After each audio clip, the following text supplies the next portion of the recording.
And ABC News business reporter Alexis Christoforous joins me live now for more on this. Alexis, what do you make of how bank stocks are performing today? Well, as Rebecca said, we're seeing this really big rebound now in the regional stocks, but also the bigger stocks too. JP Morgan Chase, Citigroup, Wells Fargo, all bouncing back. I think investors just had, a couple of days here to sort of take it all in. It was a lot to take in, and they're trying to assess their risk, and maybe they thought some of the selling was a little overdone. Now, President Biden has been trying to reassure Americans that everything is safe, their money is secure. Is that message resonating?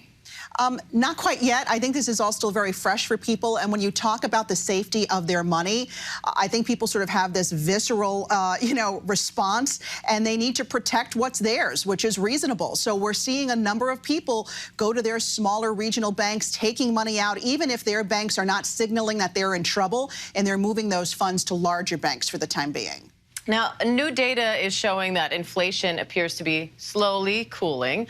This banking crisis comes largely as a result of higher interest rates. So what does this all mean for the Fed? Because we're still nowhere near our inflation target, but will they hold steady now, given everything that's happening? So we found out today that consumer prices were up 6% year over year, way off the Fed's target, right, which is more like 2% for inflation. So the Fed still has a lot of work to be done, but the banking collapses have really complicated the issue.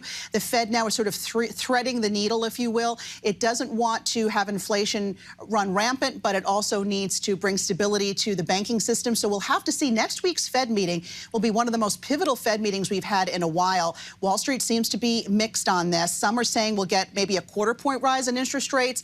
The minority, saying we might get nothing from the Fed. Goldman Sachs' economist came out over the weekend and actually said he believes the Fed will do nothing for the foreseeable future until the banking system calms down. So what do you say to people listening to this and saying, okay, what does that mean? What do I do with my money? Yeah, well, these are scary times, but if you have less than $250,000 in the bank, you don't really need to worry, because as long as you're in an FDIC-insured bank, your money is safe. And beyond that, if you have more money in the bank than that, you might want to think about opening up multiple accounts in different banks so you don't sort of have all your eggs in one basket, so to speak. And while all this is happening, Facebook's parent group Meta just announced 10,000 layoffs. How does that factor into all of this? Well, it definitely means that more people may be struggling, losing their jobs. 10,000 more jobs there at Meta on top of the 13,000 earlier this year.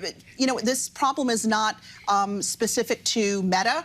They are dealing with a big drop in digital ads. And also, remember, they're trying to pivot over to the metaverse, which hasn't been going too well for them. A lot of investors have been very critical of the way Meta has handled that. But overall, we continue to see this belt tightening in the tech sector. And of course, these two banks collapsing were very closely tied to tech investors. So it's been a very rough time for them.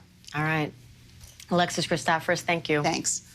And if you want to ask Alexis any personal finance questions, you can leave a message on our Instagram feed. She just might answer your question live right here on Thursday.